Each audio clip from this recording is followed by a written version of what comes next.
Ya, puji Bapak Yahweh. Jadi hari ini kita April tanggal 20 ya. Di sana 21 April ya. Oke, puji Bapak Yahweh. Hari ini kita belajar mengenai kode rahasia kerajaan 1000 tahun saat Pesah ya. Dan seperti biasa untuk dapat memahami Davar Elohim maka kita harus kembali ke akar pola Ibrani yang baik dan benar. Karena disinilah kita akan mendapatkan kekayaan yang luar biasa. Di luar akar pola Ibrani yang benar itu miskin, sedikit yang bisa digali, acak-acakan, ya, tambal pasang dan sebagainya, ya, kacau balau, ya. Tapi kita punya yang dari Bapak Yahweh dengan pola akar Ibrani yang luar biasa. Dan jangan pernah lupa bahwa satuan pola waktu Bapak Yahweh itu adalah angka 7, saudara. Ya, satuan waktunya. Dan ini sudah sering kita pelajari. Angka 7 hurufnya adalah Zayin. Ya, jadi satuan waktunya Bapak Yahweh itu angka 7. Nah, saudara harus juga paham bahwa di depan saudara, di tangan saudara ada Tanak dan Brigadasa. Perjanjian lama dan perjanjian baru yang sering di luar sana kenal. Dan di situ kita sudah diberi oleh Bapak Yahweh lengkap. Ya, lengkap dari sejak penciptaan sorga atau Shemayim sampai nanti masa daripada kerajaan 1000 tahun bahkan lebih dari itu, yaitu Yerusalem dan bumi yang baru, itu sudah ada di tangan saudara, di tangan saya, di dalam Tanak dan Brigadasa. Tinggal kita memilah-milah dan mencocokkan dengan tepat ayat-ayat sehingga sinkron satu sama lain dan terbentuklah satu the grand plan, satu gambaran yang besar, the big picture, gambar yang besar. Ya, gambar yang besar untuk mengetahui posisi ayat-ayat itu berbicara mengenai apa. Ya, itu saja. Kesulitannya tinggal di situ saja. Ya, tapi sebetulnya sudah lengkap, sangat-sangat lengkap, luar biasa sekali. Ya, baik, puji Bapak ya. Kita akan masuk di dalam mengenai kode kerajaan 1000 tahun saat Pesah. Ya, saudara di sana jam 6 pagi, 6:53 pagi WIB ya. Nanti sore saat saudara matahari terbenam, maka saudara akan masuk, Indonesia akan masuk terlebih dahulu, yaitu tanggal 14 Nisan. Disitulah start mulainya daripada perayaan Pesah ya. Jadi perayaan Pesah dimulai tanggal 14 Nisan. Nah, saya mau kasih pengertian kepada saudara bahwa untuk perhitungan, ini kita banyak menghitung ya hari ini ya. Perhitungan dari sejak kejatuhan Adam dan Hawa, itu Bapak Yahweh menggunakan dua pola. Pola yang pertama adalah pola Shemitah. Pola Shemitah itu putarannya angka 7, saudara. Ya. Dan yang pola yang kedua adalah pola Yobel. Kalau pola Yobel, kelipatannya adalah 50.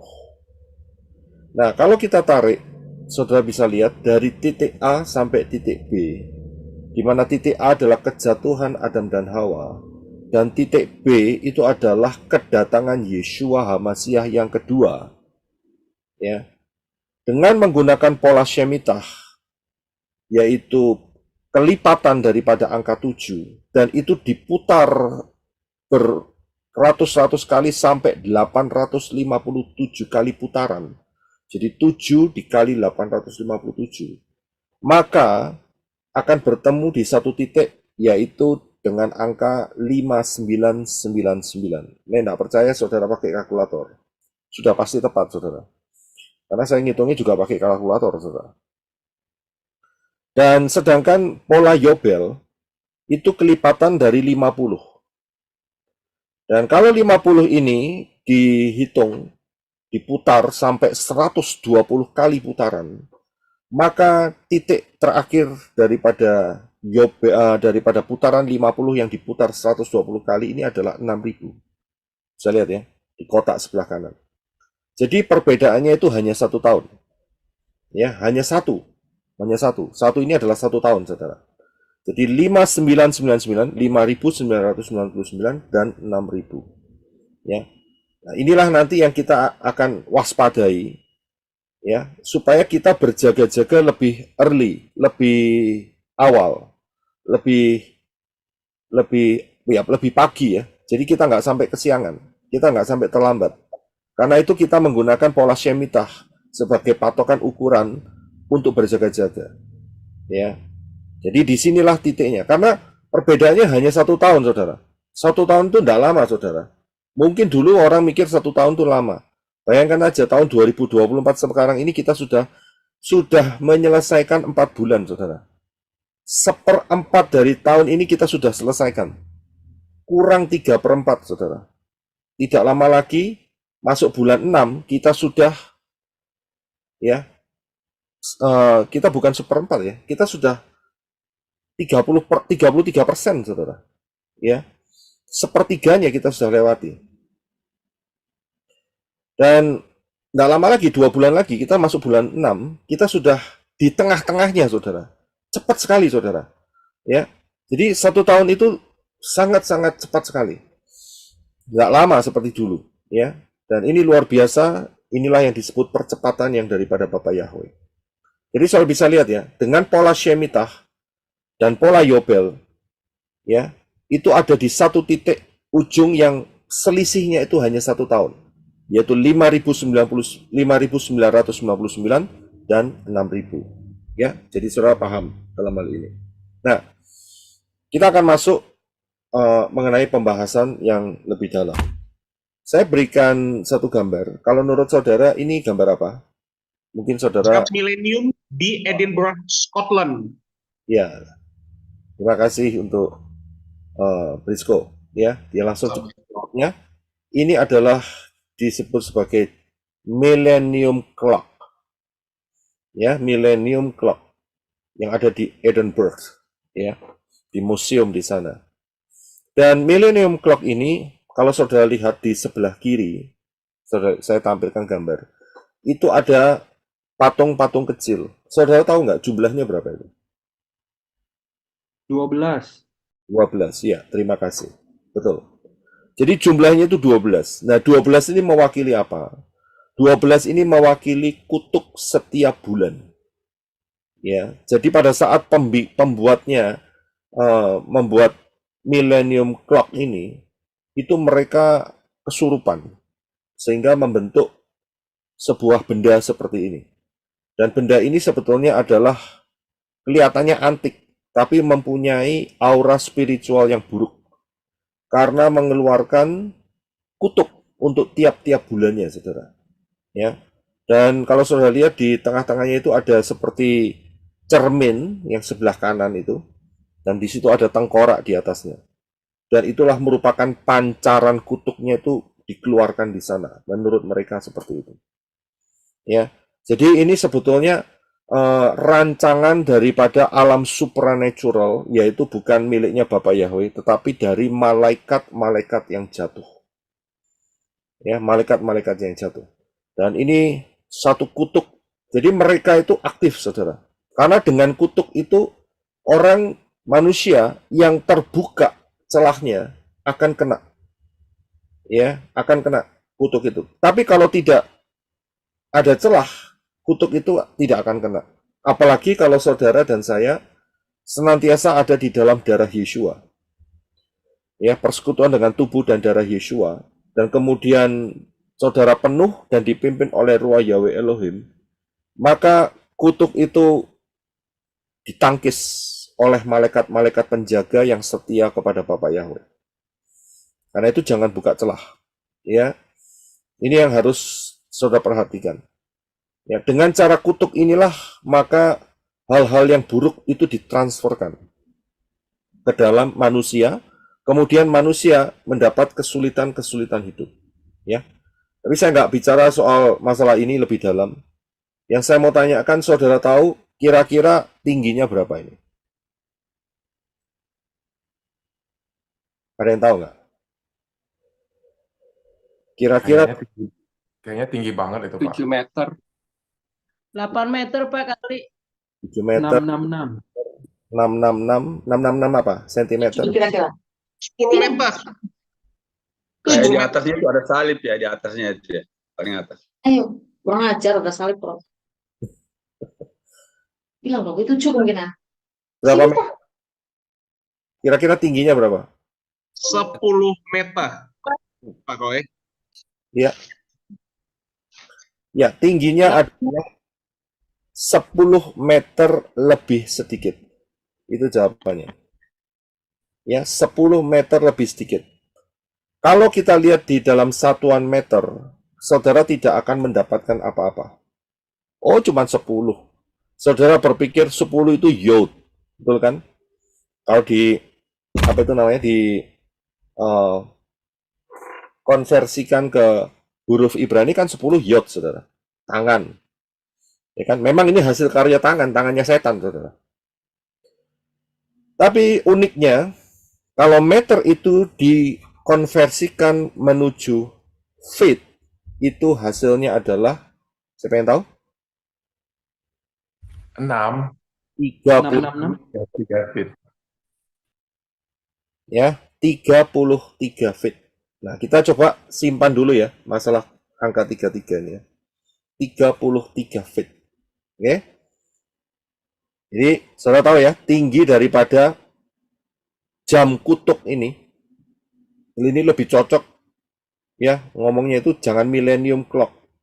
Ya, terlalu manis kalau pakai kata millennium clock. Terlalu dipoles. Yang terbaik untuk mendeskripsikan ini adalah jam kutuk. Ya, jam yang mengeluarkan kutuk. Ya, ini tingginya adalah 33 feet. Oke. Sekarang kita tinggalkan sebentar masalah jam kutuk ini. Saudara tahu nggak ini simbol apa?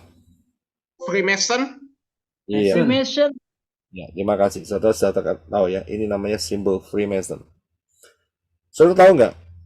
Tingkat paling tinggi, karena Freemason ini mempunyai level. Jadi ranking. Ranking yang paling tinggi itu nomor berapa? 33. Ya, oke, terima kasih. Ya, jadi ranking tertinggi, ya, misalnya dari RT, RW, lurah, camat, terus kemudian wali kota, kemudian itu terus, itu ranking namanya saudara ya. Yang paling rendah RT, yang paling tinggi presiden, begitu ya. Jadi Freemason ini dia punya hierarki seperti ini kira-kira, dan yang paling tinggi ya itu adalah yang bernomor 33, yang paling tinggi. Tadi millennium clock atau jam setan itu ya, jam kutuk tadi, itu tingginya 33. Sekarang grup ini juga mempunyai ketinggian organisasi ya, itu juga 33, saudara. Apakah ini satu kebetulan? Nah, kita akan cari nanti. Dan saudara tahu, di tingkat yang 33 itu mereka kalau ngambil sumpah, kalau dijadikan yang paling tinggi, ya, mereka mengakui bahwa mereka akan menjunjung sesembahan, dan sesembahan itu adalah siapa? Satan lah. Iya, sesembahan itu adalah Encim Lucy. Ya, sudah tahu ya maksud saya. Jadi mungkin saudara yang punya nama Lucy lebih baik segeralah masuk baptisan pembaharuan diganti dengan nama baptisan yang baru. Itu jauh lebih baik. Ya, jadi mereka secara tertulis dan secara verbal mengucapkan sumpah kepada si Encim Lucy itu tadi saudara. Ya, itu di posisi 33. Kalau 32 belum. Posisi 33 ya. Mereka ada yang membocorkan bahwa mereka harus bersumpah kepada yaitu tadi. Ya, malaikat-malaikat yang jatuh grupnya dari Encim, si Encim, ya. Nah, jadi kita paham ya. Apakah ini kebetulan? Nah, di daerah Israel itu ada satu gunung, yaitu namanya gunung yang paling tinggi, namanya Gunung Hermon. Gunung Hermon ini juga memiliki koordinat. Sudah tahu ya koordinat ya. Jadi posisi letak bumi ini dibagi dalam posisi koordinat untuk mengetahui posisinya. Posisi koordinat daripada Gunung Hermon itu adalah 33 degree. 33 derajat, koma berapa begitu. Ya, itu ada angka 33 juga. Ya. Dan bukan kebetulan juga, itu ada di dalam Mazmur 133, Saudara, ayat 3. Bisa dibaca, Brother Henok, terima kasih.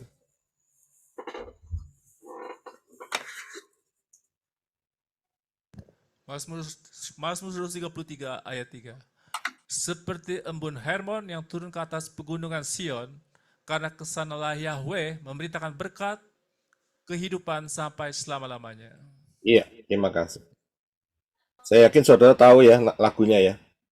Tahu. Tahu ya. Oh betapa indahnya, itu loh lagunya. Ya kan? Itu ayatnya diambil dari lagu itu diambil dari ayat ini.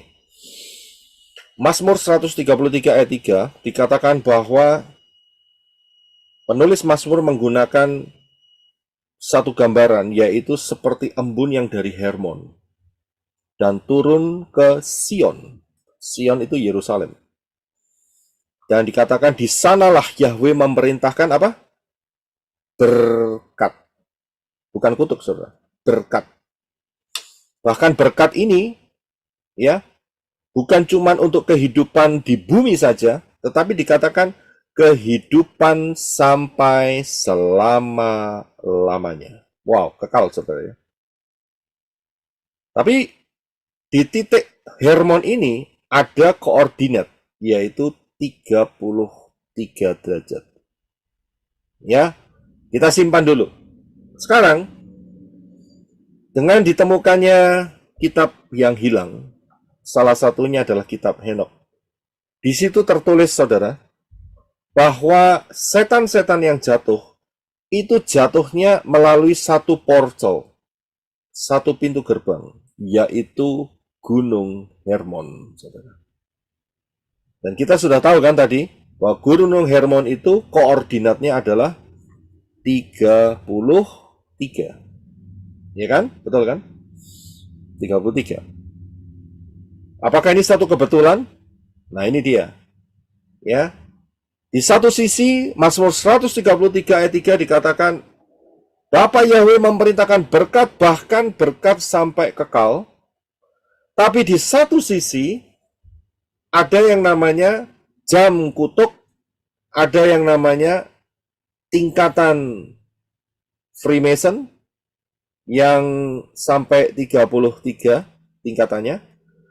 Dan juga di gunung yang sama, di Gunung Hermon, di situ pernah terjadi peristiwa besar, yaitu pintu gerbang, letak jatuhnya setan-setan. Pertanyaannya adalah, angka 33 ini bicara berkat atau kutuk? Menurut saudara bagaimana? Berkat, Pak. Dua-duanya. Berkat, Pak. Cuman si malaikat jatuh itu mengikuti jejaknya Bapak Yahweh, meniru. Ya, jadi kita harus paham. Karena di satu sisi itu bicara mengenai berkat berdasarkan Mazmur 133 ayat 3. Tetapi di sisi yang lainnya ada pekerjaan tangan setan. Saya bisa lihat, mengapa kok setan pakai posisi yang sama, 33? Nah, ini kan pertanyaannya begitu, saudara. Nah, kok enggak dia pakai angka misalnya 45 begitu loh. Ya kan enggak repot, saudara.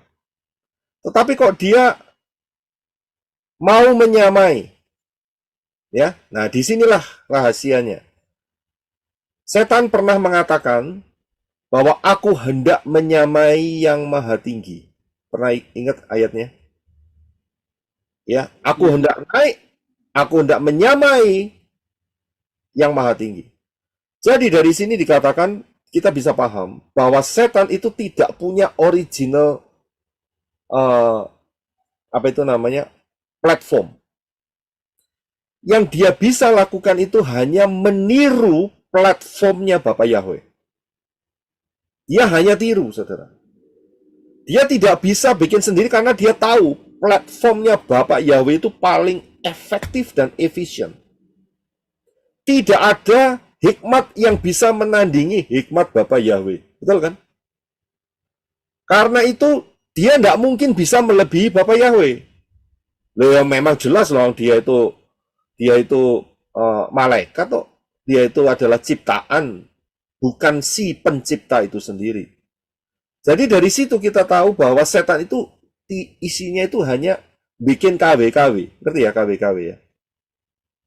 Tukang jiblak. Ya, tukang jiplak. Bikin KW-KW.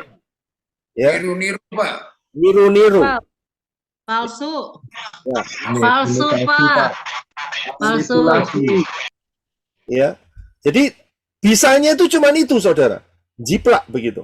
Nah, tapi problemnya adalah di sini. Sejak kejatuhan manusia, maka setan itu mendapatkan peluang. Itu saja. Jadi sejak Adam dan Hawa jatuh di dalam dosa dengan manipulasinya setan, maka disitulah setan mendapatkan angin. Begitu loh ceritanya. Ya, untuk bisa mempengaruhi seluruh dunia dengan pola yang sebetulnya bukan punyanya dia, itu punyanya Bapak Yahweh, begitu loh. Dia curi, dia ambil. Saya bisa lihat, ya. Jadi setan itu tidak pernah punya yang original, tidak pernah punya, ya. Dan setan selalu meniru caranya kerjanya Bapak Yahweh, karena Bapak Yahweh itu paling efisien, paling simple, paling powerful, paling everything. Jadi setan, dia tidak punya kesempatan lain. Dia tidak kreatif seperti Bapak Yahweh kita. Karena itu dia hanya bisa niru-niru saja. Ya. Nah, tadi saya katakan bahwa manusia membuat celah, di mana membuat setan itu mendapatkan angin. Ya, sehingga kutuk itu masuk. Jadi 33, angka 33 ini juga bicara berkat, juga bicara kutuk. Ya. Jadi dua, saudara. Bisa bicara berkat atau bicara kutuk. Nah, kita akan melihat satu hal ya. Kita akan baca sedikit panjang ya, yang akan berhubungan dengan hal 33 ini. Tapi kita simpan dulu apa yang telah kita bahas sementara ini, ya. Oke. Kita akan baca di dalam Imamat 12 ayat 1 sampai 8. Silakan Brother Rena. Imamat 12 ayat 1. Berfirmanlah Yahweh kepada Moshe. 2. Berbicaralah kepada Bani Israel. Katakanlah, ketika seorang wanita mengandung, lalu melahirkan bayi laki-laki, maka ia menjadi najis selama 7 hari. Seperti masa haidnya ia menjadi najis. 3. Pada hari ke-8, kulit hatan anak itu haruslah disunat. 4. Dan selama 33 hari ia harus tetap tinggal di dalam penahiran darah setelah melahirkan. Dan ia tidak boleh bersentuhan dengan segala yang kudus. Ia juga tidak boleh masuk ke ruang kudus sampai genap masa penahirannya. 5.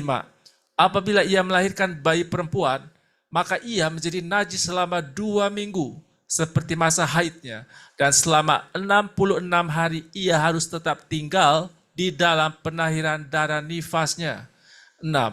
Apabila sudah genap masa penahirannya, baik untuk anak laki-laki atau anak perempuan, ia harus membawa seekor anak domba berumur 1 tahun sebagai persembahan bakaran, dan seekor anak burung merpati atau burung tekukur sebagai persembahan penghapus dosa ke pintu masuk kemah pertemuan kepada seorang imam.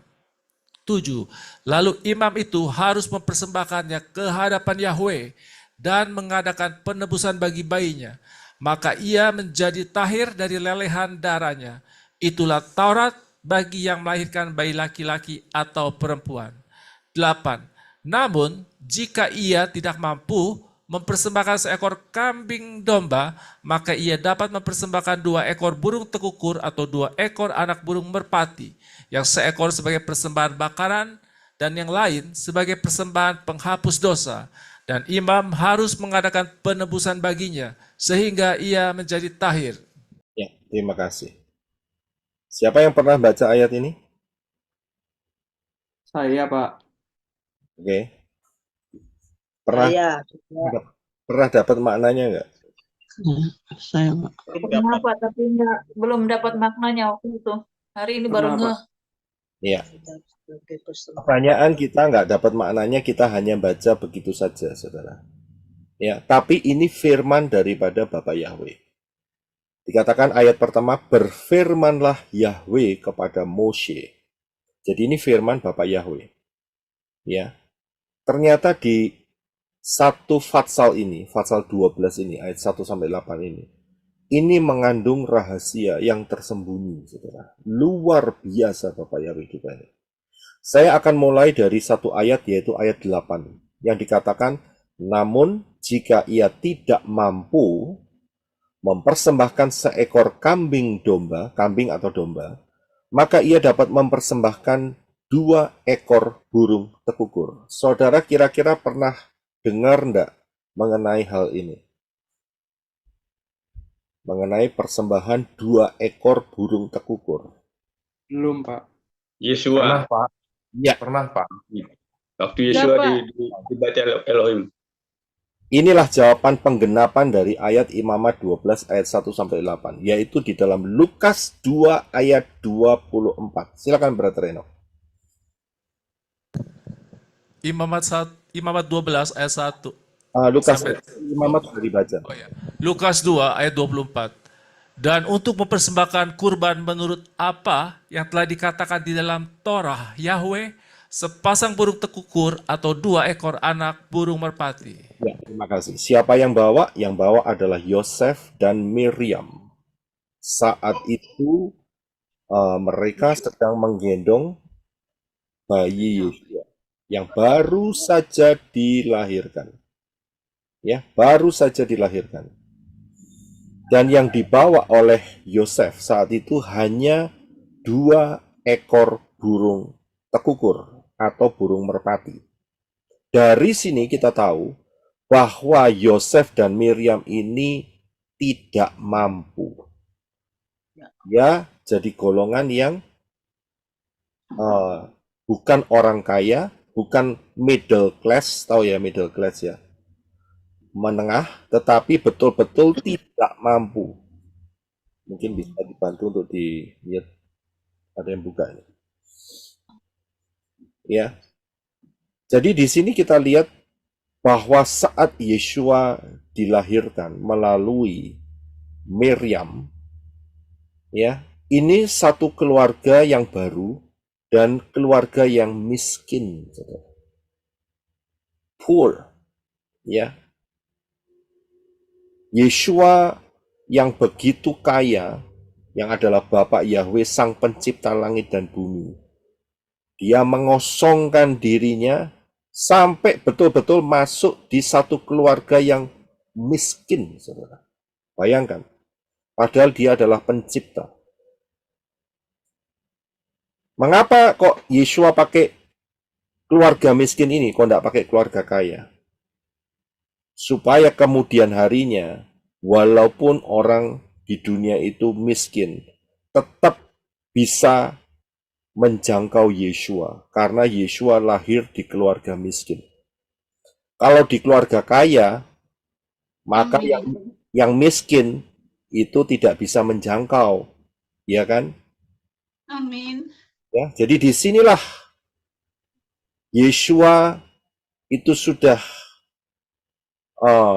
menetapkan nanti Bapak Yahweh ya, aku lahir melalui rahim manusia, yaitu Miriam. Aku tidak pilih orang kaya, tapi orang miskin yang mau taat. Ini penting, saudara. Ya, yang mau taat akan dafar Elohim. Ya, jadi ketaatan inilah yang diperhitungkan oleh Bapa Yahweh. Ini keluarga bisa dipercaya, bisa taat, melakukan apa yang diperintahkan di Torah, dan inilah yang mendapat kepercayaan yang luar biasa, saudara. Juru selamat kita, Yeshua HaMashiach, dilahirkan di dalam keluarga yang miskin. Ini buktinya, yaitu saat sesuai dengan hukum Torah, bahwa anak laki-laki harus dihadapkan Bapa Yahweh, Elohim, di bait suci, harus tidak boleh bawa tangan kosong, harus bawa persembahan. Ya, aneh ya, luar biasa ya. Jadi ini peristiwanya zamannya Moshe sampai zaman Yeshua itu ada ribuan tahun, saudara. Tapi ayat ini sudah dipersiapkan terlebih dahulu, mulai dari imamat dan ditulis di dalam penggenapannya di dalam Lukas. Sudah bisa lihat?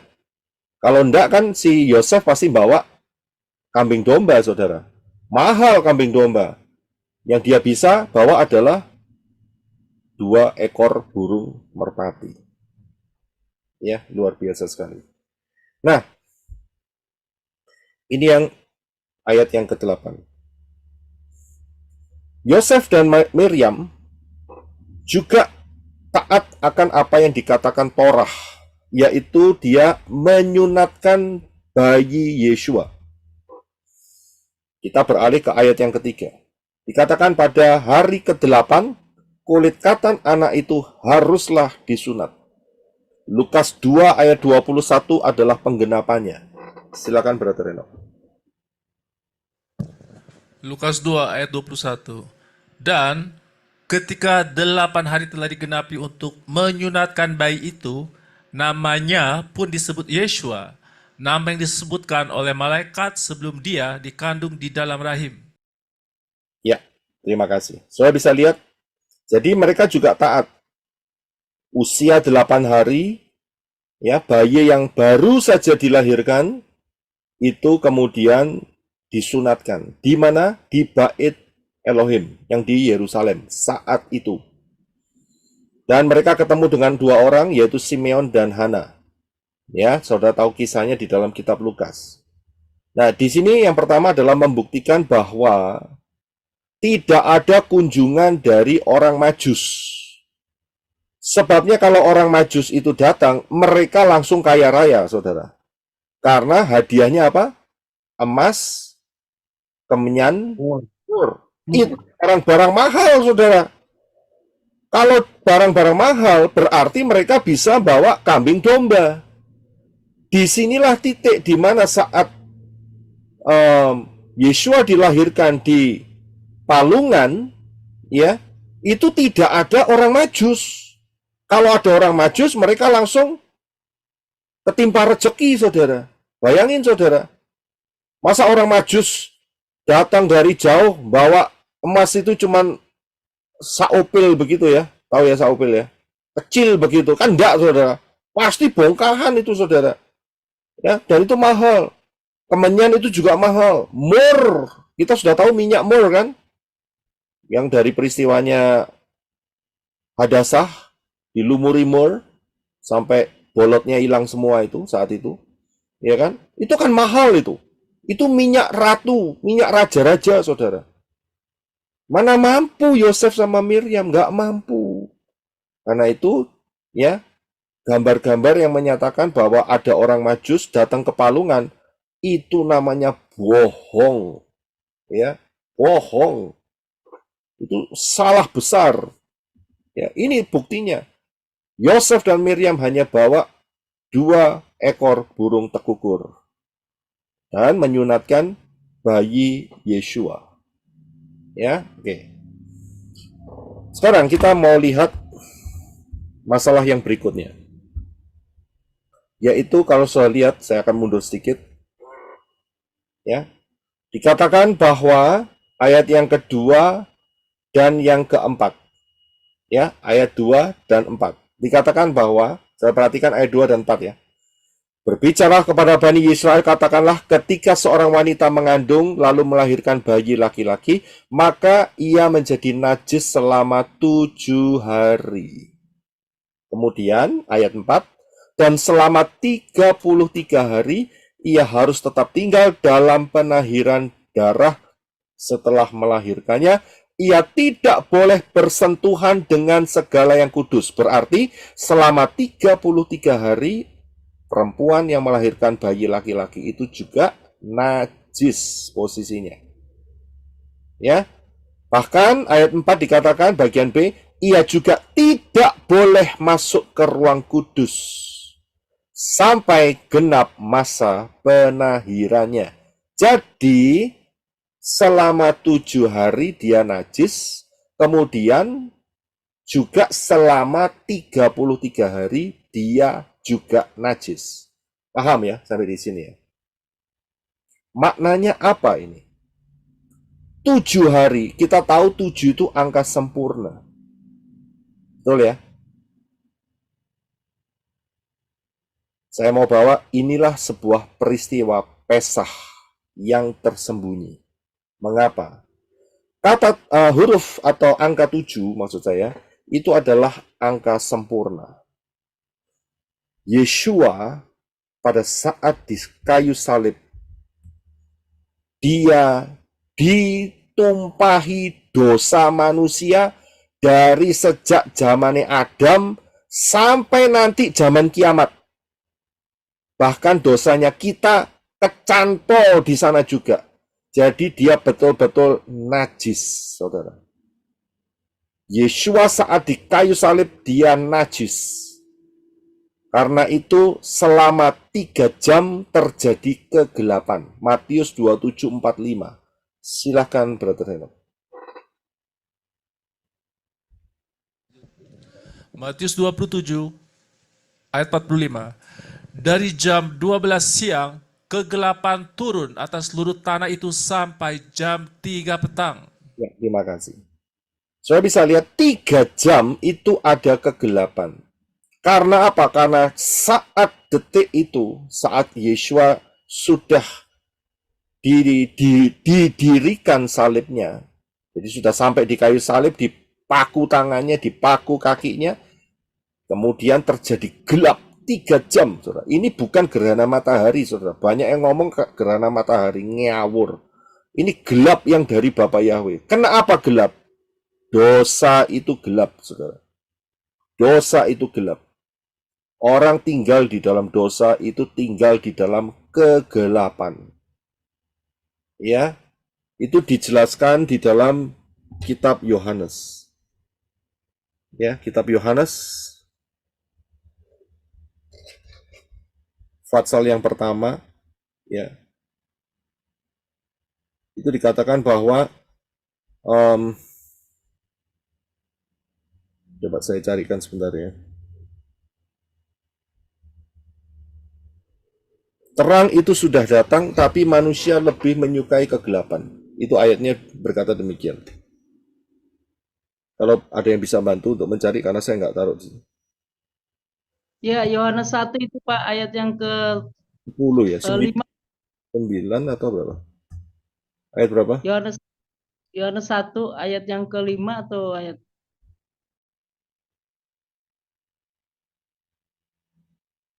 Iya benar, ayat kelima, Yohanes 1 ayat kelima. Iya.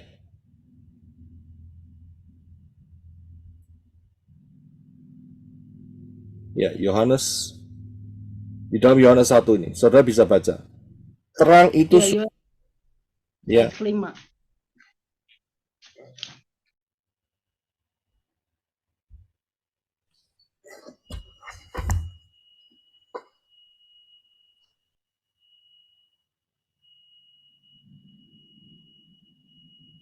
ya, tapi manusia lebih suka kegelapan. Jadi dosa itu gelap, saudara. Mau dibaca? Nggak usah. Saudara bisa baca sendiri dalam Yohanes pasal pertama. Ya. Jadi mengapa kok sampai terjadi kegelapan selama 3 jam? Itu karena dosa itu gelap. Kegelapan. Dan saat itu Yeshua menanggung dosa saudara dan saya. Ya, termasuk dosa seluruh dunia. Ya. bagi orang-orang yang mau beriman kepada Yeshua. Kalau tidak mau ya tanggungan dewek, begitu loh. Iya kan? Jadi bagi siapa yang mau ditanggung, maka dosanya itu ditransfer. Dosa saudara dan saya itu ditransfer. Tidak hilang begitu saja, transfer. Ya, saudara sudah paham ya mengenai transfer masalah dosa ini. Nah, disitulah Yeshua najis dengan angka 7 total sampai saatnya tiba kira-kira jam 3 petang, maka dia berteriak, yaitu dengan satu teriakan, Matius 27 ayat 46. Silakan Brother Enoch.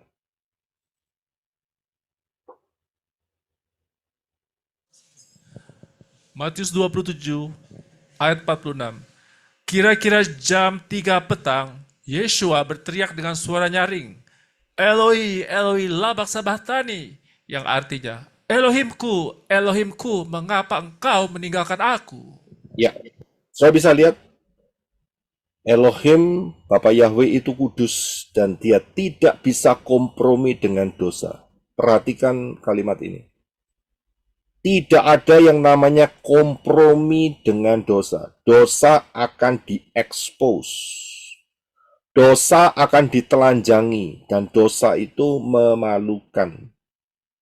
Saya bisa lihat.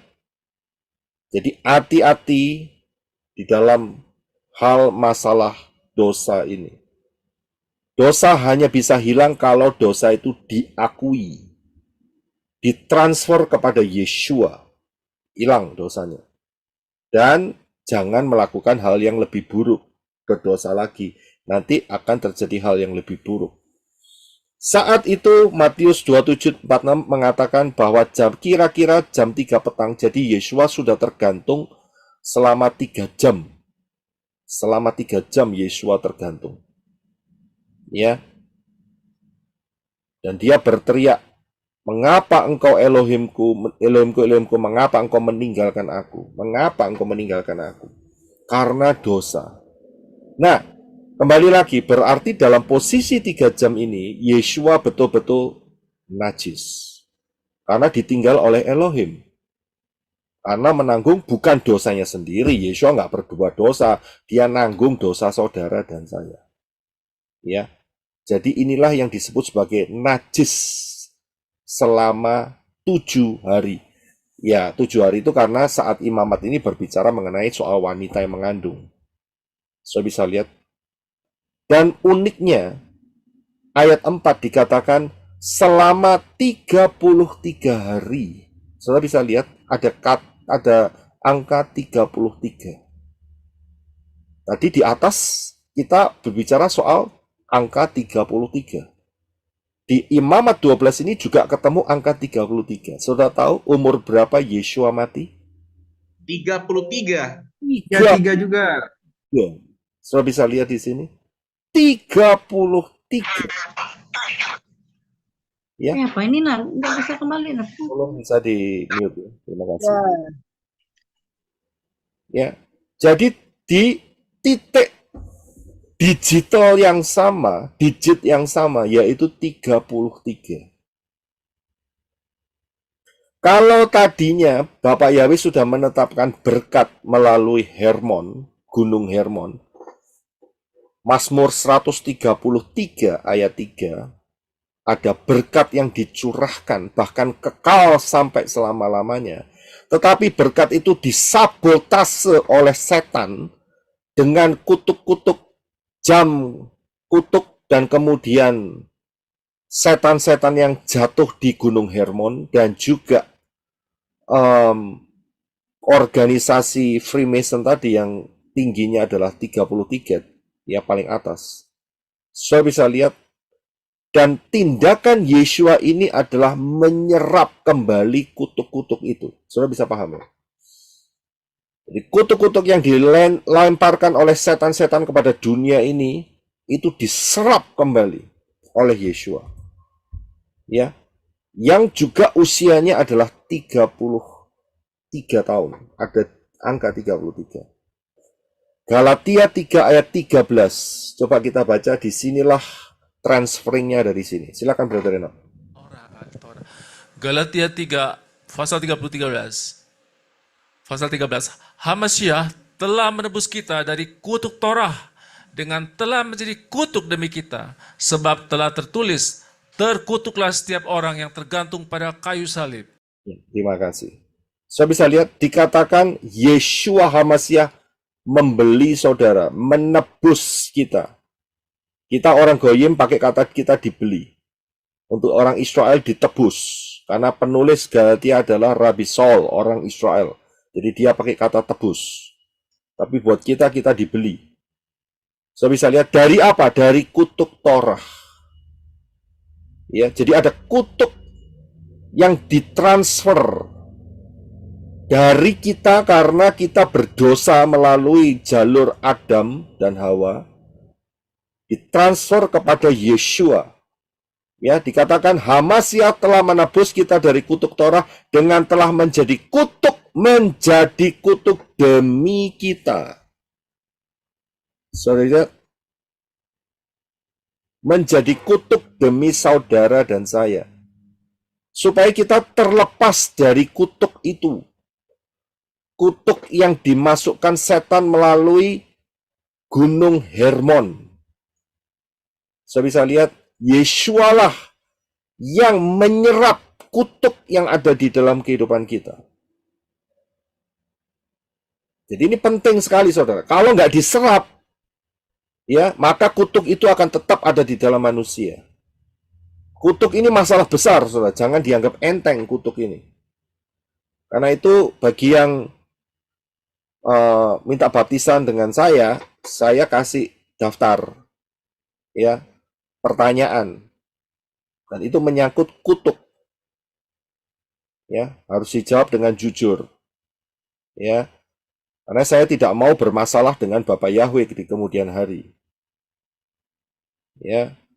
Jadi harus dijawab dengan jujur setiap pertanyaannya. Dan itu diputuskan kutuknya itu.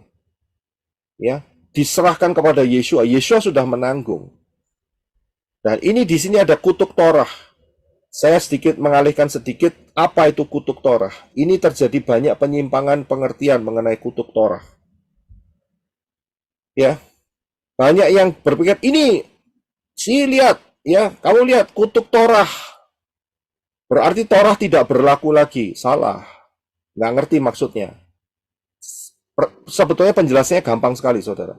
Kita baca ayatnya dulu di dalam Roma 3:20. Silakan, Brother Enoch. Roma 3 ayat 20. Tidak seorang pun manusia dapat dibenarkan di hadapan Elohim dengan melakukan Torah, sebab justru oleh Torah manusia mengenal dosa. Terima kasih. Saudara bisa lihat, tidak seorang pun manusia, baik melalui Adam sampai manusia terakhir, saat perang Gog dan Magog, tidak seorang pun manusia dibenarkan, ingat ya, di hadapan Elohim dengan melakukan Torah. Tidak bisa, saudara. Ya. Jadi maksudnya kutuk Torah ini apa? Maksudnya kutuk Torah itu adalah mencari pembenaran di hadapan Bapak Yahweh atau keselamatan. Kalau benar kan bisa selamat kan? Di hadapan Bapak Yahweh melalui menjalankan Torah. Itu tidak bisa, gitu loh. Tidak akan pernah bisa. Ya. Saya melakukan ibadah tiap Sabat untuk saya diselamatkan. Salah, saudara. Saya bisa lihat, saya pakai sit-sit, pakai pasmina, pakai apa itu namanya talit, supaya saya diselamatkan. Keliru, nggak bisa. Bapak Yesus sudah menyatakan, memang harus Sabat, memang harus pakai sit-sit, talit, pasmina, ya kan? Makanannya harus dijaga. Tetapi bukan untuk mencari keselamatan dan pembenaran di hadapan Bapak Yahweh. Justru dengan pengenalan, ya, apa yang diajarkan di dalam Torah, itu kita tahu, oh ternyata kesalahanku ada di sini. Dan aku tidak lepas dari dosa, itu loh maksudnya. Bagaimana caranya bisa lepas dari dosa? Maka dosa itu harus ditransfer ke Yeshua yang tidak ada dosanya. Itu caranya begitu. Ya, tapi banyak orang berpikir, lihat, Torah tidak berlaku. Siapa yang bilang? Kamu anggap Torah tidak berlaku, maka terjadilah laki dengan laki, perempuan dengan perempuan di dalam pernikahan yang kudis. Bukan kudus, kudis. Saya bisa lihat, itu gara-gara buang Torah. Saya bisa lihat. Jadi yang dimaksud kutuk Torah di sini adalah mencari pembenaran atau keselamatan dengan cara menjalankan Torah. Tidak bisa. Tidak ada satu manusia pun yang mampu. Hanya satu yang mampu, yaitu Bapa Yahweh yang menjadi serupa dengan manusia, Yeshua. Dialah yang menggenapkan itu semua. Ya, jadi bisa paham. Nah, jadi Torah tetap berlaku, saudara. Sahabat bilang Torah nggak berlaku. Ya. Nah, dari sinilah kita bisa lihat bahwa kutuk itu yang ada di dalam kehidupan manusia itu ditransfer ke Yeshua. Ingat, bagi yang percaya. Dan kemudian Yeshua transfer ke siapa? Balik ke setan. Setan akhirnya mendapatkan hukuman kekal karena itu setan ya, si encim Lucy tidak bisa keluar dari lautan api. Tidak bisa. Tidak ada yang bisa menebus mereka. Tidak ada yang bisa membeli mereka. Tidak ada. Karena malaikat-malaikat yang jatuh tidak punya apa? Tidak punya kesempatan. Bukan. Akses Tidak punya darah, Pak. Tidak punya darah, Pak. Itu dia. Malaikat tidak punya darah. Ya, jadi tidak ada kesempatan buat mereka untuk diselamatkan. Hanya manusia yang punya darah. Ya, karena itu mereka tanggung itu kutuk yang ditransferkan oleh Yeshua. Dan itu kekal untuk selama-lamanya. Saya bisa lihat. Jadi setan mencuri saat manusia jatuh dalam dosa. Setan-setan jatuh di Gunung Hermon, angkanya 33, mendatangkan kutuk atas dunia ini.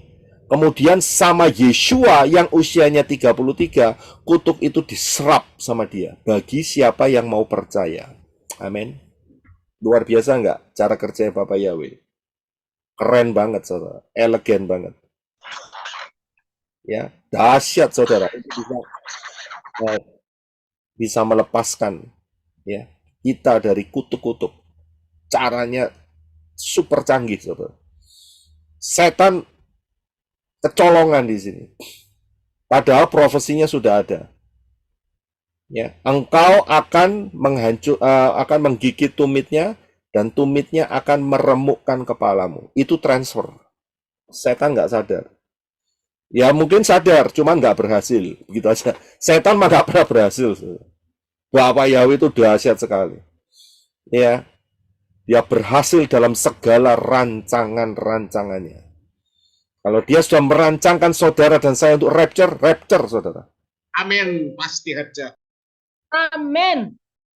Pasti itu. Ya, asal ingat saudara jangan pindah. Saudara pindah tudung, pergi grup yang mengatakan kita disucikan di dalam masa 666, bubar imanmu. Bubar pengharapanmu. Betul kan? Ya, bubar langsung. Karena berdasarkan imanmu lah engkau juga akan mendapatkan. Bilangan 14 ayat 28. Apa yang kau katakan di hadapanku, itulah yang akan kulakukan. Mereka akan percaya. Aku percaya supaya kami disucikan dalam masa 666. Sama bapaknya berkata, terjadilah. Mau diar gak? Mau diar, saudara. Biar mati. Apa yang kau katakan itu yang dilakukan Bapak Yahweh. Mateng enggak? Bahaya, karena itu apa? Kita ngomong, kita rapture, kita bersedia, kita 5 anak, gadis yang bijaksana, kita mempelai Yeshua HaMashiach. Kita perkatakan itu, dan jaga hidup saudara. Jangan di bawah tudung yang salah. Ya. Amin. Itu caranya begitu, saudara. Hati-hati loh. Amin, Pak, amin. Jangan 1428. Ya, enak, ngingetnya enak. Bilangan, angka kan? 14 dikali 2. Ya kan? 114 setelah itu 28. Dahsyat loh caranya Bapak Yahweh itu. Oke, jadi Yeshua yang usianya 33 menyerap semua kutuk bagi saudara dan saya yang mau menyerahkan kutuknya untuk diserap Yeshua. Kalau tidak mau ya tanggung sendiri, begitu. Iya kan? Nah, selanjutnya saya lihat di sini, kalau bayi laki-laki itu masa kenajisannya ibunya itu adalah 7 hari dan 33 hari. Ya, excuse me. Ayat 2 dan 4. Ya. Kalau dijumlah 7 tambah 33 itu sama dengan 40. Betul ya? Jadi selama 40 hari itu najis. Ini unik saudara. Mengapa kok dipisah seperti ini? Itu sebenarnya rencananya ya untuk menjelaskan bahwa Yeshua HaMasyiah lah yang menggenapkan imamat 12 ini saudara. Dengan menyerap dosa. Kemudian untuk bayi perempuan, ini unik saudara. Ya, itu ada 2 minggu. 2 minggu itu najisnya 2 minggu plus 66 hari. Ya, 2 minggu itu kan 14 hari, saudara. Ditambah 66. Ya, jadi totalnya adalah 80. Jadi kalau laki-laki, ibunya itu tidak boleh masuk ke ruang kudus atau bersentuhan dengan segala yang kudus itu selama 40 hari. Kalau dia melahirkan bayi perempuan, dia tidak boleh menyentuh atau beribadah sampai 80 hari. Ingat ya, saudara, ini tidak berlaku buat hari ini. Ya. Tidak berlaku buat hari ini. Tapi saudara jangan berpikir seperti ini. Wah, lah kalau gitu kan ini mirip seperti Kristen Progress. Iya, betul ya, gitu ya. Bukan, kita tidak termasuk itu dan juga bukan Messianic Progress. Betul. Ngaco itu namanya. Ya, ini Torah loh. Tapi buat kita sudah tidak berlaku, digenapkan kepada Yeshua. Kan tadi sudah dijelaskan. Ya, nah sekarang rahasianya apa ini? Kok bayi laki-laki 40, bayi perempuan 80? Ternyata kalau 40 ditambah 80 hasilnya berapa? 120. 20. Kalau kita ingat 120 maka kita akan ingat akan Kejadian 6 ayat 3. Silakan brethren. Kejadian 6 ayat 3. Yahweh berfirman, Rohku tidak akan selamanya tinggal dalam manusia, karena mereka adalah manusia jasmani yang umurnya akan sampai 120 tahun saja. Iya, terima kasih. Saudara bisa lihat kembali ke satu pola angka 120. Nah, apa ini maknanya? Saya sudah pernah mengajarkan, tapi saya ulangi secara cepat, bahwa usia manusia dikasih waktu 120 tahun untuk sampai kepada masa pembebasan. Masa pembebasan itu adalah masa apa namanya? Yobel. Yobel. Masa Yobel itu adalah angkanya 50. Jadi, manusia baik laki-laki maupun perempuan akan mencapai masa pembebasan setelah 120 dikali 50 Yobel, yaitu 6.000. Sejak kejatuhan Adam dan Hawa, kita tahu tahunnya yaitu 3970 sebelum Masehi ditambah 6.000, maka disitulah manusia dibebaskan dari setan. Karena Yeshua HaMasyiah datang ke bumi untuk kedua kalinya, menjejakkan kakinya di Bukit Zaitun, Mount of Olive, Perang Armageddon, setan dibelenggu selama 1000 tahun, dan tahun 2030 adalah tahun dimulainya kerajaan 1000 tahun. Tidak ada setan. Manusia bebas dari belenggu setan. Bisa lihat di sini? Haleluya.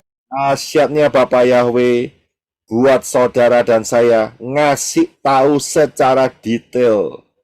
Tahun 2030 Ingat ini bisa plus 1 minus 1. Tergantung pola Shemitah atau pola Yobel. Ya, itu aja. Tahun 2030, tidak lama lagi saudara, 6 tahun ke depan, saudara mau ngapain? Mau ngapain? Cek, Pak Koy. Ya, ukuran kita bukan 6 tahun, tapi 6 tahun dikurangi 3,5. Coba saudara pikirkan. 6 tahun dikurangi 3,5. Iya, kurang lagi 2,5 tahun lagi. 1 tahun, 2 tahunan. 2 tahunan. Tahun. 1,5 Lebih awal lebih baik. Coba saudara mikir. Ya, apa yang saudara mau fokuskan selama waktu-waktu yang sudah sangat singkat seperti ini? kekudusan, Pak. Saudara mau mengembangkan bisnis, meracang saudara? Saudara mau mengembangkan bisnis properti saudara? Mikirlah baik-baik saudara. Iya. Ataukah saudara mau seperti Henok yang dia fokus untuk masuk dalam rapture? Pilihan ada di tangan saudara. Saudara bisa lihat, tidak lama lagi saudara. Tidak lama lagi.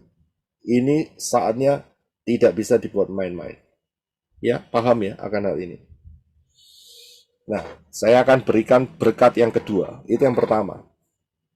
Paham ya? Mengenai masa kenajisan perempuan yang melahirkan bayi laki-laki dan perempuan. Luar biasa. Itu rahasia di sana. Sekarang kita lihat. Kita fokus ya di saat dimana kematian Yeshua sampai kerajaan 1000 tahun. Ya, saya kasih kaca pembesar, jadi supaya kita fokus di situ. Nah, ini berkat yang kedua, saudara. Berkat Pesah yang kedua. Yaitu di dalam Matius 25 ayat 1-5. Silakan Brother Enoch, untuk baca. Matius 25 ayat 1. Kerajaan Syamaim seumpama 10 gadis yang membawa pelita-pelitanya dan keluar untuk menyambut mempelai pria. 2. 5 dari mereka adalah bijaksana dan yang 5 lainnya bodoh. 3. Mereka yang bodoh membawa pelitanya, namun tidak membawa minyak bersamanya. 4. Tetapi yang bijaksana membawa minyak di dalam buli-buli mereka bersama pelita-pelita mereka. 5. Ketika mempelai pria terlambat datang, mereka semua mengantuk, bahkan mulai tidur. Terima kasih. Saya perhatikan di ayat kelima, dikatakan bahwa mempelai pria itu terlambat datang. Dan mereka semua mengantuk bahkan mulai tidur. Garis bawahi kata tidur. Ada satu peristiwa saat Pesah, di mana saat itu murid-murid kenyang, makan dan minum, pesta, Pesah. Dan kemudian dibawa oleh ke Yeshua ke satu taman yang tidak jauh dari situ, yang namanya adalah Taman Getsemani. Saya mau cerita sedikit mengenai Taman Getsemani. Satu kali si Elijah itu, dia ngomong sama Ibu Hadasa Fangfang. Dia bilang gini, Oma, ya, tepatnya gimana ya? Dia bilang bahwa dia pernah lihat mengenai Passion of Hamasiah, Passion of Christ. Ya, dan dia mengatakan bahwa Yeshua itu tidak dapat mani. Ya. Ya, betul ya, yang ya. Ceritanya gitu ya. Saya lupa ya. Malah Ibu ada Fangfang. Oh iya. Elijah selalu saya ajari tentang waktu itu saya ajari tentang bagaimana Yeshua pray di Taman Getsemani. Terus suatu saat Elijah itu lihat passion itu of Yeshua. Terus dia setelah lihat dia tanya sama saya, Oma, why no money in the Yeshua pray, but no money over there. You say get some money. Ngerti mas? Itu brother Daniel ngerti maksudnya ya. Saya tuh nggak mikir di situ sungguh. Money, Gini, who tell you? Oh, saya bilang, Oma nggak ngajari kamu di waktu Yesua berdoa banyak mani di sekelilingnya. Pikirnya Yesua berdoa terus dapat Getsemani. Brother Daniel ketawa terus. Brother dia pasti tahu semua ya apa yang dimaksud Getsemani. Jadi dia Getsemani itu artinya sama dia di get some money, maksudnya dapat duit gitu. Dipikir Yesus kelilingnya itu, padahal itu namanya taman Getsemani gitu. Dia mikir bahasa Inggrisnya Getsemani itu dapat uang gitu. Saya nggak mikir seperti itu. Ya itu penjelasan. Haleluya. Maaf nih Pak Roy. Kemarin saya mau nanya, si Elijah panggil Pak Roy itu apa? Ternyata terjawab hari ini, arti Oma ya. Oma atau Opa gitu. Enggak, saya nggak dipanggil opa. Ya kalau Oma dia manggil Ibu Rasa Fafang Oma. Ya, oke. Jadi lucu juga sih, dia berpikir bahwa Yeshua kalau doa itu supaya dia dapat uang, tapi kok nggak ada uangnya gitu ya. Jadi karena bahasa Inggrisnya adalah get some money. Ya, get mendapatkan some beberapa money, uang. Ya mungkin ada yang belum bisa bahasa Inggris.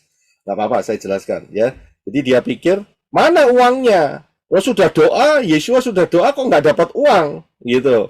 Ya, karena Ibu Rasa Fafang kasih tahu bahwa Yeshua itu kalau berdoa itu di taman Getsemani gitu ya. When Yeshua pray at get some money.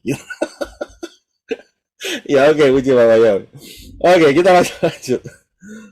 Ya. Oke, haleluya. Jadi saat itu ada peristiwa yaitu di taman Getsemani, di mana Yeshua dia tahu bahwa waktunya sudah semakin dekat. Dan murid-murid yang bersama mereka, yang bersama Yeshua, kira-kira ada berapa orang saat itu murid-muridnya? 3, Pak. 11. Pak. 11, ada 11, tapi dia bawa 3 yang lebih dekat, gitu loh. Ya, jadi ada 11 yang ngikutin, yang satu kan kesurupan setan, ya kan, kerasuan setan, kan ada tulisannya itu di kitab Yohanes. Nah, yang 3 ini adalah Kefa, Yakobus, Yohanes. Seperti biasa itu adalah lingkaran kecilnya Yeshua 3. Dibawa sedikit lebih dalam dan dikatakan untuk kamu berdoa. Akan tetapi apa terjadi? Mereka kekenyangan, ngantuk, tidur semua. Tidur semua, padahal Yeshua sebelumnya ngomong, ayo kamu berdoa. Tapi mereka nggak tahan. Ya toh, perutnya kenyang, habis makan Pesah, ngantuk, betul-betul ngantuk sudah. Akhirnya tidurlah mereka. Nah, ya, kita baca sedikit panjang nggak apa-apa, supaya saudara paham apa yang terjadi.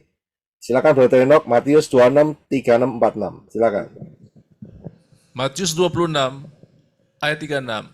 Kemudian Yeshua dan para muridnya tiba di suatu tempat yang bernama Getsemani.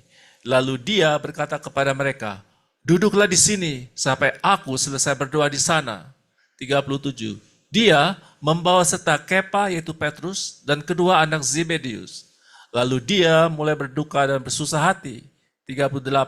Dia berkata kepada mereka, jiwaku sangat berduka seperti akan mati. Tinggallah di sini dan berjaga-jagalah bersamaku. 39. Setelah itu dia maju sedikit, lalu tersungkur dengan wajahnya dan berdoa. Katanya, Bapakku, jika mungkin, lakukanlah cawan ini daripadaku. Namun janganlah seperti yang aku kehendaki, melainkan seperti yang engkau kehendaki. 40. Kemudian dia kembali kepada para murid dan mendapati mereka sedang tidur.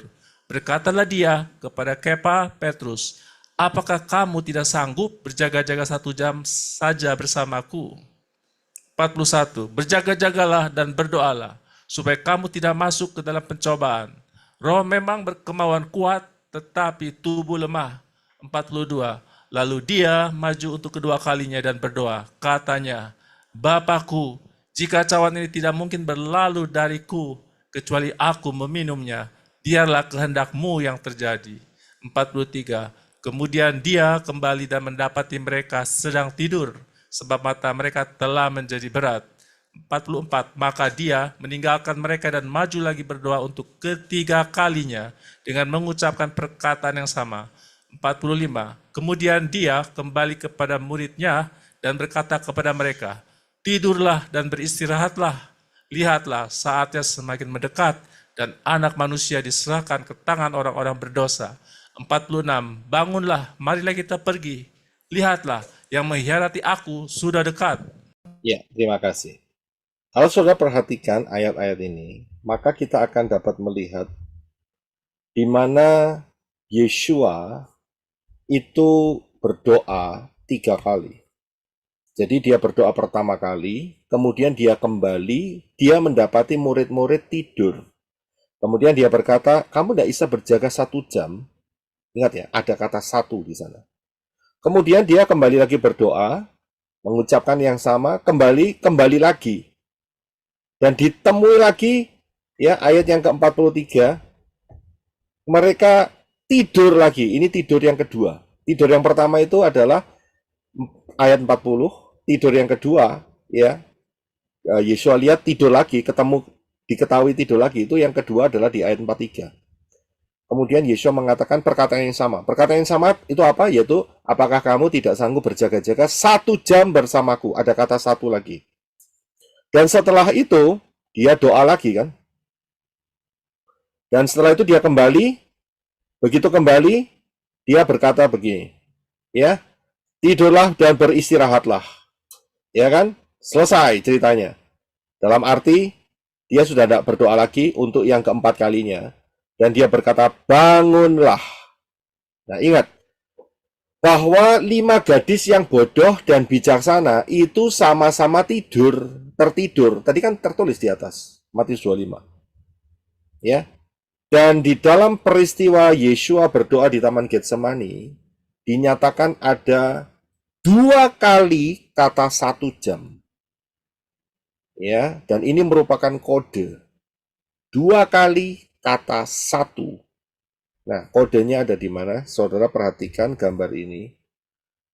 Ya. Tidur yang pertama itu merepresentasikan adalah 1000 tahun yang pertama setelah kematian Yeshua.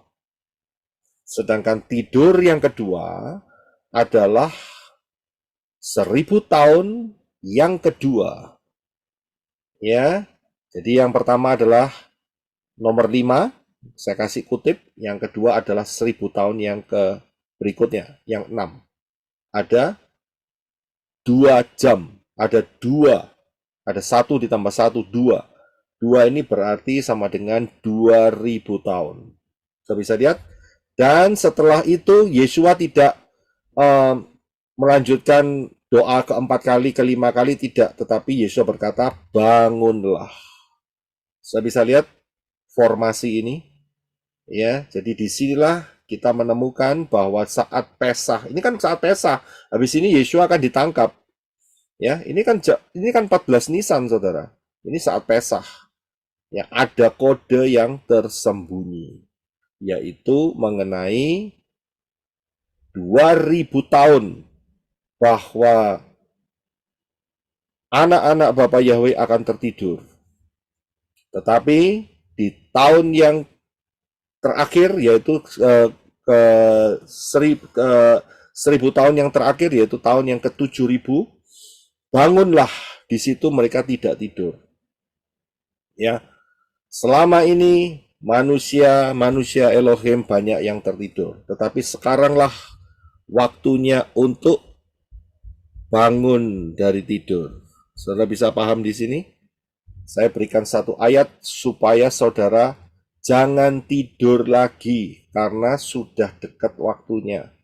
Ya, jangan tidur lagi. Kalau tidur berarti termasuk golongan 5 gadis yang bodoh. Itu tidur.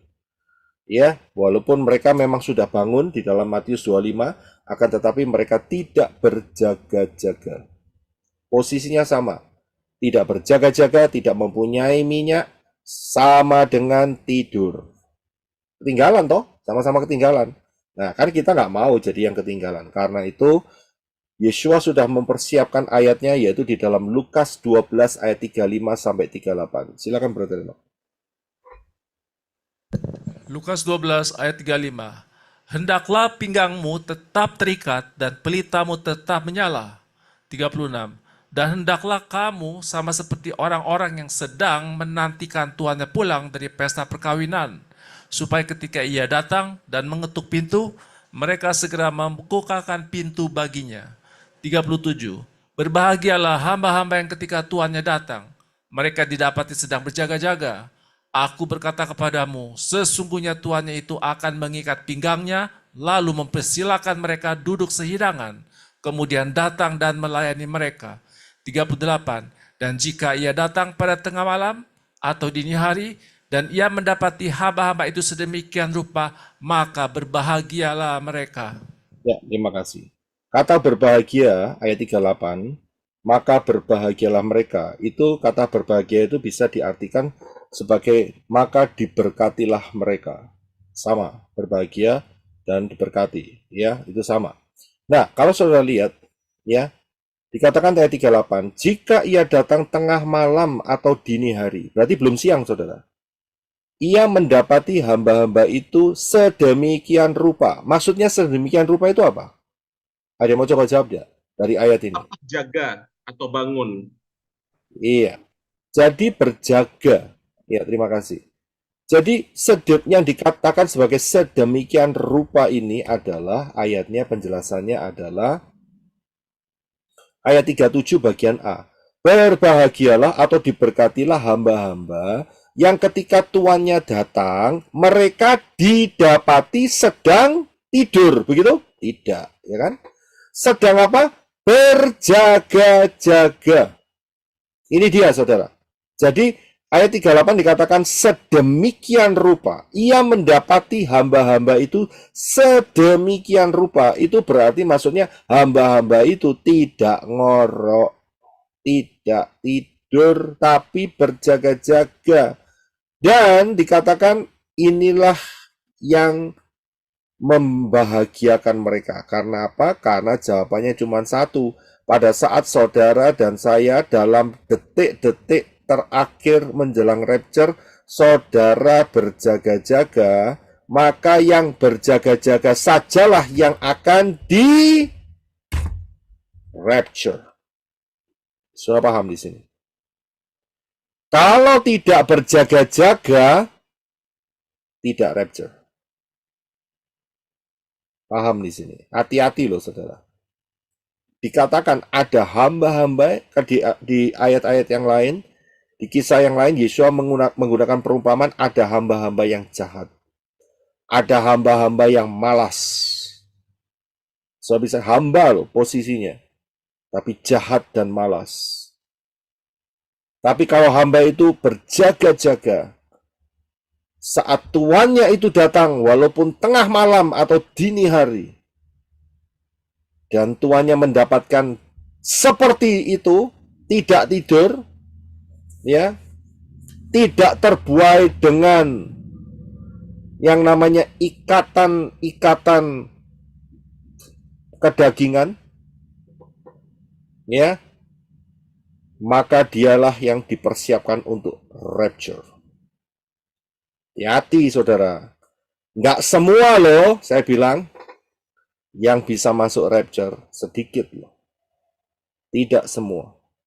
Lebih banyak yang ketinggalan, lebih banyak yang masuk di dalam meterai kelima. Itu banyak sekali. Sedikit yang mendapatkan ini. Karena itu mengapa Rabi Saul mengatakan, ya, Roma berapa itu ya? Ya, di dalam Yeshua itu yang diselamatkan tuh yang tidak mengikuti keinginan daging. Ya.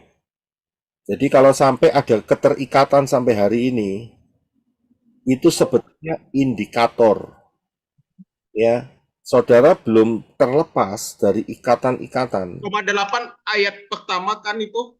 Iya, betul kelihatannya itu. Roma 8 ayat pertama ya. Betul. Iya, Roma Roma 8. Ya, hidup oleh roh. Ya, oleh karena itu sekarang tidak ada lagi penghukuman bagi mereka yang ada di dalam Hamasiah Yeshua yang tidak hidup menurut daging, tetapi menurut roh. Kalau masih ada ikatan-ikatan, itu indikasinya udah pasti nggak rapture. Jangan ngimpi. Masalahmu belum selesai dengan masalah ikatan-ikatan dunia, ya, perjinahan, perselingkuhan, ya, kemudian macam-macam ikatan dunia. Oh, hati-hati, jangan pede saudara akan rapture. Hati-hati, saudara. Ya, hati-hati. Perhatikan yang saya pernah sampaikan, ya, yang membuat viral di dunia maya ini. Hati-hati, saudara. Jangan merasa pede. Oh, mereka penyembah Bapa Yahweh kok. Saya bilang, Matius mengatakan, bukannya orang yang berseru Yahweh, Yahweh yang akan masuk ke dalam Syamayim. Bahkan mereka memberikan argumentasi mereka. Aku ngusir setan, menyembuhkan orang, mengadakan mujizat. Yeshua ngomong, tidak kenal. Modiar nggak? Modiar, saudara. Jadi jangan pernah punya konsep. Oh, kita sesama penyembah Bapa Yahweh kok. Saya bilang hati-hati loh. Jangan sampai saudara kemakan dengan omongan saudara sendiri. So, kita menyembah sesama Bapa Yahweh, pasti rapture, belum tentu. Ayatnya jelas. 5 gadis bijaksana, 5 gadis yang bodoh. Jawabannya sama dengan apa yang ditulis dalam Matius pasal 7. Aku tidak mengenal kamu. Enyahlah. Itu bahaya sekali itu kalimat. Ya, jangan sampai itu terjadi dalam kehidupan kita. Ya, kalau saudara masih terikat, segera lepaskan, minta ampun. Kalau tidak mampu, puasa. Ya, pasti terlepas. Karena firman Bapa Yahweh adalah ya dan amin. Anda bisa lihat, kalau firman itu memerdekakan engkau, maka merdekalah engkau dengan sesungguhnya. Merdeka, saudara. Terlepas. Ya, jadi tidak ada alasan, saudara. Jangan memanipulasi Bapa Yahweh. Percuma. Ya, percuma memanipulasi Bapa Yahweh. Lebih baik merendahkan hati seperti Daud. Dan Bapa Yahweh berkata, dosamu diampuni. Sudah disingkirkan. Itu lebih beruntung daripada masih ngotot jaga gengsi. Tidak ngakui. Ya, hati-hati. Jangan pernah punya konsep kita sesama penyembah Bapa Yahweh sama-sama. Kita masih dalam proses. Memang kita dalam proses. Apa bilang selesai proses ya mati lah. Ya rapture lah. Jangan ngomong seperti itu. Lihat, hati-hati saudara. Ya, yang menudungi saudara salah, silakan menikmati. Ya, saudara tahu sendiri. Risiko-risikonya ini sangat tipis. Karena apa? Setan bekerja dengan cara yang sangat tipis dan licik. Dengan menggunakan ekornya. Karena targetnya adalah sepertiga bintang. Paham ya? Jadi dalam hal ini berbahagia. Yang apa? Berjaga-jaga. Didapati seperti sedemikian rupa. Berjaga-jaga. Bisa lihat ya, bisa paham. Jadi saat tuannya itu datang, maka hamba-hamba ini berbahagia. Ya, karena hamba-hambanya masih dalam posisi terjaga, tidak tidur. Dia bukain pintunya. Tuanku datang. Selamat malam Tuan. Silakan masuk. Silakan Tuan beristirahat. Ya kan? Apakah begitu? Kira-kira dalam hal ini? Hambanya yang melayani atau tuannya yang melayani? Hambanya. Nah, Hambanya yang melayani. Betul? Betul. Saat tuannya datang, hambanya buka pintu, dan setelah itu siapa yang menyiapkan makanan? Hambanya atau tuannya? Hamba. Tuannya. Tuannya, Ya. Pak. Tuannya. Nah, saudara nggak jelas Tuannya. di sini. Tuan, Pak. Yang menyediakan makanannya itu tuannya. Ini aneh kan ayat ini? Jadi tuannya itu datang, hambanya buka pintu, kemudian tuannya nyiapin makanan. Ini kan ayat 37. Berbahagialah hamba-hamba yang ketika tuannya datang, mereka didapati sedang berjaga-jaga. Berjaga-jaga untuk apa? Untuk bukain pintu. Aku berkata kepadamu, sesungguhnya tuannya itu akan mengikat pinggangnya. Mengikat pinggang itu maksudnya apa? Mau bekerja. Untuk mempersilahkan mereka duduk sehidangan. Kemudian datang dan melayani mereka. Ngerti ayat ini berkata apa? Jadi tuannya itu datang, kemudian tuannya itu pasang ikat pinggang untuk bekerja, dia buka lemari esnya, microwave-nya, kompornya semua, dan dia siapkan makanan, dia ngomong sama hamba-hambanya, ayo kita makan sama-sama, duduk sehidangan. Dan tuannya melayani siapa? Hamba. Apa gak kualik ini? Kok aneh ya? Sebetulnya hamba yang melayani tuan kan? Tapi ayat ini berkata tuannya melayani hamba. So bisa lihat nggak di sini? Tuannya melayani hamba, bukan hambanya melayani tuan. Hambanya itu cuma bukain pintu, tuannya datang. Setelah itu tuannya bikin pesta. Ini bicara apa? Ini bicara Reward, Pak. Saya bisa lihat? Reward. 37 ya. Tuannya itu akan mengikat pinggangnya, lalu mempersilahkan mereka duduk sehidangan. Mereka ini siapa? Hamba-hambanya kan? Kemudian datang dan melayani mereka. Mereka ini siapa? Hamba-hambanya. Saudara tahu, inilah yang dilakukan oleh master kita, Yeshua HaMashiach. Walaupun dia adalah Elohim yang luar biasa di Syamayim, tapi dia menyediakan hidangan buat saudara dan saya. Saat kita masuk dalam rapture, Yeshua berkata, ayo, silahkan makan. Aku tuangin kamu minumannya. Aku siap makanannya. Saudara bisa lihat, bukan hamba loh yang melayani Tuhan. Ini diwalik, saudara. Saudara lihat kan, jelas kan? Ayat 37, tuannya itu mengikat pinggangnya, lalu mempersilahkan mereka duduk sehidangan. Jadi satu meja, kemudian datang dan melayani, dikasih makan. Disiapkan, kamu suka apa? Risoles?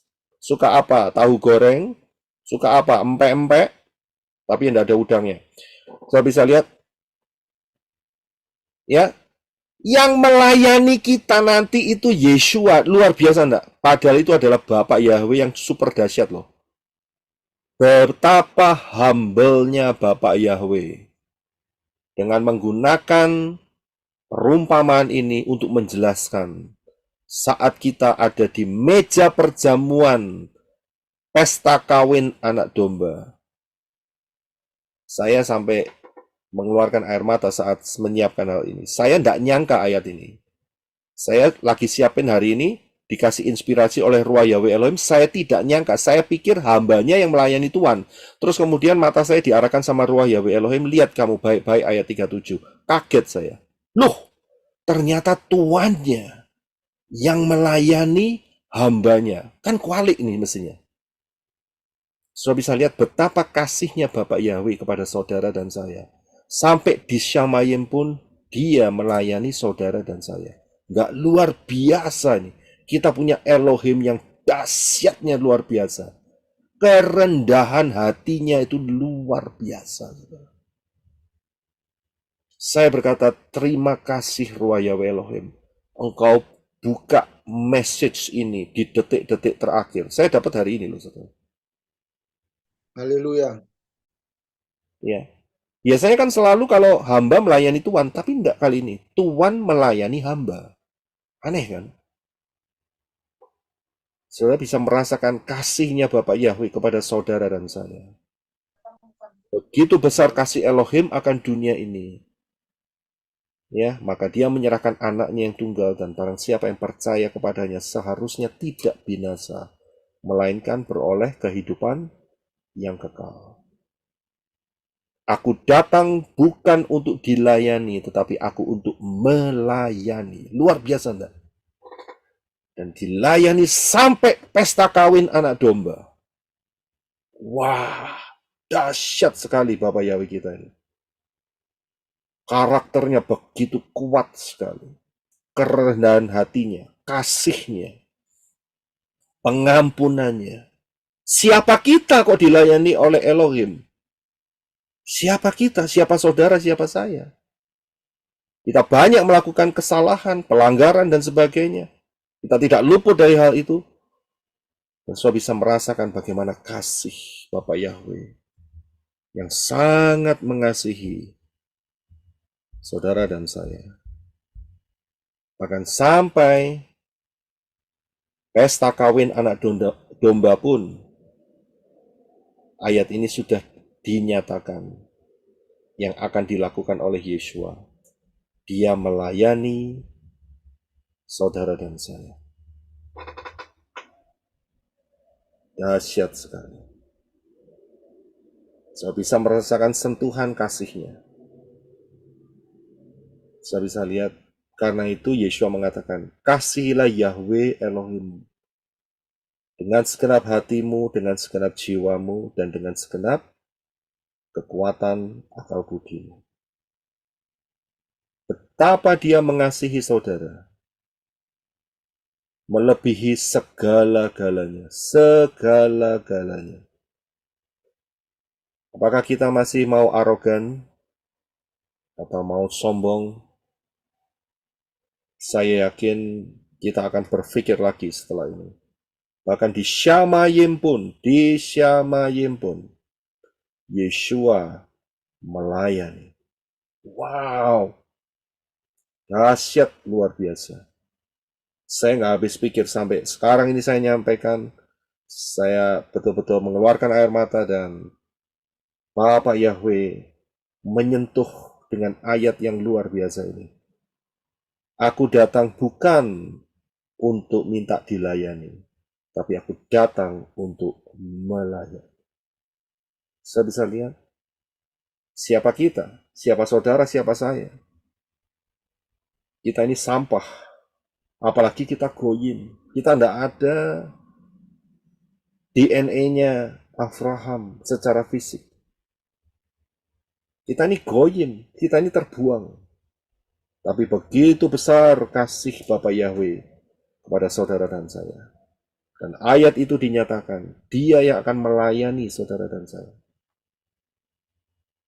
Pantaslah kalau 24 tua-tua itu, dia melemparkan mahkotanya, meletakkan dan sujud kepada Yahweh Elohim. Karena segala pujian, hormat, dan syukur hanya untuk Yahweh di dalam Yeshua HaMashiach. Dia yang layak ditinggikan, dia yang layak disembah. Saya bisa lihat kerendahan hati daripada Bapak Yahweh. Dahsyat sekali, dahsyat sekali. Amen. Biar ini menjadi berkat buat kita semua untuk masuk di Pesah. Kita mempunyai pengertian yang benar dari Yeshua Mashiach mengenai Pesah yang akan memberkati kita semua. Amin. Kita satukan hati dalam doa. Terima kasih Abah Yahweh, di dalam Yeshua HaMashiach kami ucap syukur lawatanmu yang begitu dahsyat, kasihmu yang begitu dahsyat, yang tidak terpikirkan. Bahkan engkau sampai di Syamayim pun, engkau sudah mempersiapkan perumpamaan apa yang bakal terjadi di sana, di mana setiap yang masuk dalam rapture, saudara dan saya semua, Yeshua juga akan menyediakan makanan, hidangan-hidangan, dan melayani.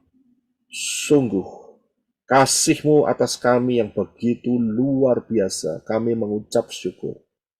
Siapakah kami di hadapan-Mu, Bapa Yahweh? Mazmur mengatakan kami seperti cacing-cacing. kami tidak berguna, tetapi Engkau mengangkat kami ke tempat yang tinggi, mendudukkan kami di tahta-Mu. Sungguh, segala kemuliaan, hormat, syukur hanya untuk Bapa Yahweh di dalam Yeshua HaMashiach.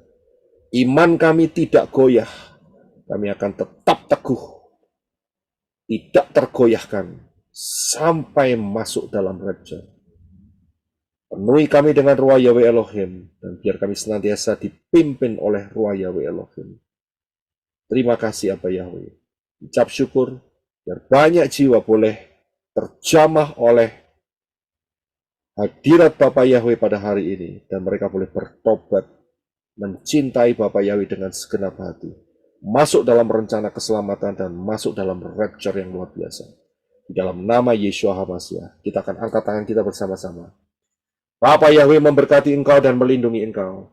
Bapa Yahweh menyinari engkau dengan wajahnya dan memberi kau kasih karunia. Bapa Yahweh menghadapkan wajahnya kepadamu dan memberi engkau damai sejahtera. Berkat-berkat ini dicurahkan di dalam nama Yahweh, di dalam nama Yeshua HaMashiach, dan di dalam Ruah Yahweh Elohim, mulai hari ini sampai rapture terjadi. Terima berkat dari Aba Yahweh, Beshem Adonai Yeshua HaMashiach, wa Ruah Yahweh Elohim. Yang percaya katakan, Amen. Amin.